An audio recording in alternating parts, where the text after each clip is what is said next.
భారతదేశపు ఉక్కు మనిషి సర్దార్ వల్లభాయ్ పటేల్ అయితే అస్సాం ఉక్కు మహిళగా పేరు తెచ్చుకుంది ఐపీఎస్ సంయుక్త పరాశర్. ఆమెకి భయం అంటే ఏంటో తెలియదు, వెనుకడుగు వేయడం రాదు. ఆమె ముందు ఎముడే ఉన్నా ఎదిరించడమే ఆమె లక్ష్యం.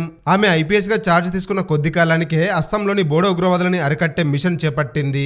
దాంతో ఉగ్రవాద సంస్థల నుండి అనేక బెదిరింపులు కూడా వచ్చాయి. అయినా అస్సలు వెనుకడుగు వేయలేదు సంయుక్త పరాశర్. 2006లో యూపీఎస్సీని క్లియర్ చేసిన ఆమెకు ఐఏఎస్ అవకాశం ఉన్న ఐపీఎస్ ని ఎంచుకుంది.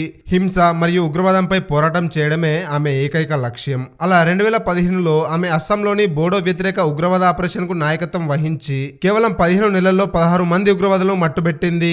ఆమె బృందం 64 మంది బోడో ఉగ్రవాదులను అరెస్టు చేసి వారి దగ్గర నుండి వందల సంఖ్యలో ఆయుధాలు, బాంబులకు సంబంధించిన సామగ్రిని కూడా స్వాధీనం చేసుకుంది.